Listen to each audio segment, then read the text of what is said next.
अस्सलाम वालेकुम प्यारे बच्चों। बहुत ही छोटा सा टॉपिक है, 15 चैप्टर का सेकंड लास्ट टॉपिक है कंडक्शन ऑफ इलेक्ट्रिक चार्जेस। ठीक हो गया कि इलेक्ट्रिक चार्जेस कब कंडक्ट करते हैं, यानी हमने डिफरेंस पढ़ना है इंसुलेटर और कंडक्टर के दरमियान। लेकिन दोनों को समझने से पहले हमने समझना है फ्री इलेक्ट्रॉन मॉडल ये क्या होता है। तो बच्चे ध्यान से सुनना, मैं ये डायग्राम बना रहा हूं। हमारे पास आपको पता है कि न्यूक्लियस में प्रोटॉन और न्यूट्रॉन होते हैं और बाहर जो है वो इलेक्ट्रॉन रिवॉल्व। सही हो गया, हमने ये पढ़ा हो, ठीक हो गया। मैं यहाँ पे दो डायग्राम बनाऊंगा सेम। ये न्यूक्लियस हो गया बच्चों, और बाहर इलेक्ट्रॉन रिवॉल्व कर रहे हैं अराउंड द न्यूक्लियस। ठीक हो गया। ये कोई एटम है और ये भी एटम है, लेकिन ये जो मैंने एटम बनाया है इसका नाम है ए और इसका नाम है बी। जो ए एटम है उसमें जो वैलेंस इलेक्ट्रॉन है और न्यूक्लियस आपस में लूजली बाउंड होते हैं। लूजली बाउंड का मतलब यह है बच्चों कि इनके दरमियान बहुत वीक अट्रैक्शन होती है। यहां पे मैं लिखता जाता हूं कि ए के जो एटम है वो लूजली बाउंड है, लूजली बाउंड। ठीक हो गया।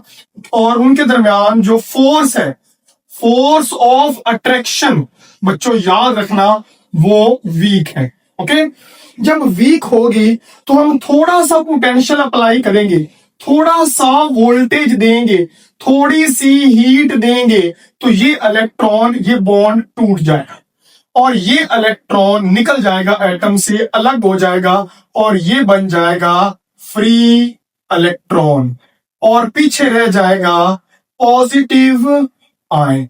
बात समझ आ रही। लेकिन जो बी वाला एटम है बच्चों, ध्यान से सुनना, उसमें ये मैं थोड़ा सा समझाने के लिए ये जो स्प्रिंग बना रहा हूं, ये इमेजिन आप लोगों ने करना है।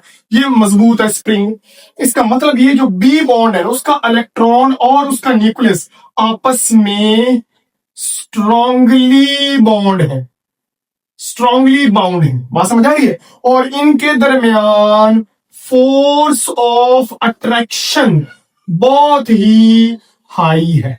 बात समझ आ रही है। और जब आप इसको वोल्टेज देंगे, क्या देंगे, वोल्टेज, तो ये इलेक्ट्रॉन फ्री नहीं होंगे। बात समझ आ रही है। तो बच्चे बताने का मकसद ये है, कुछ मटेरियल्स में जैसे कि हमारे पास है कॉपर, आयरन, इस तरह की बाकी मेटल्स, बात समझ आ रही है, इन सब को हम नाम देते हैं किसका, कंडक्टर्स का। क्योंकि कंडक्टर्स में ये सीन होता है कि जो इलेक्ट्रॉन है वो लूजली बाउंड होता है। क्या होता है, लूजली बाउंड। जब आप वोल्टेज प्रोवाइड करते हो तो ये बन जाता है फ्री इलेक्ट्रॉन, और फ्री इलेक्ट्रॉन वायर में इलेक्ट्रिक फील्ड के ऑपोजिट मूव करना शुरू कर देता है, जिससे आसानी के साथ बच्चों करंट फ्लो करता है।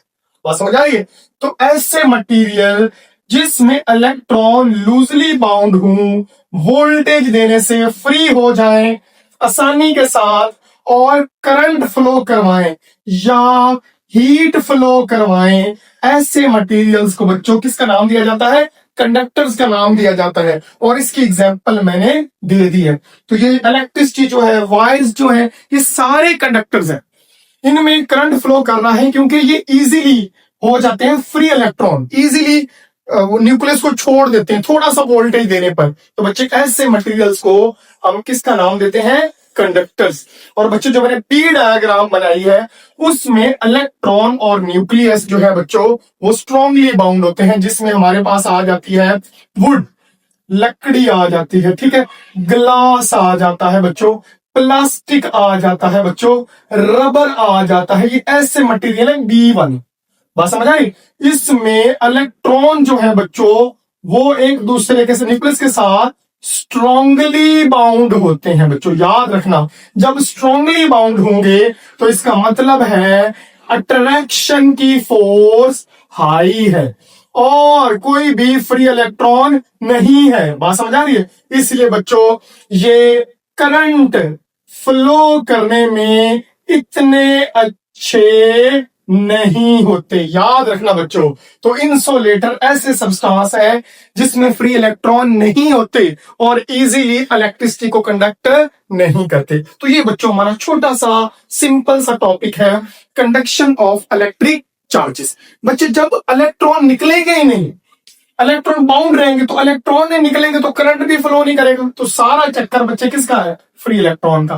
तो याद रखना, इंसुलेटर में फ्री इलेक्ट्रॉन नहीं होते और कंडक्टर में इजीली रूम टेम्परेचर पर भी फ्री इलेक्ट्रॉन अवेलेबल होते हैं, इसलिए करंट फ्लो कर सकता है। तो ये बच्चों सिंपल सा एक टॉपिक था, इजी था।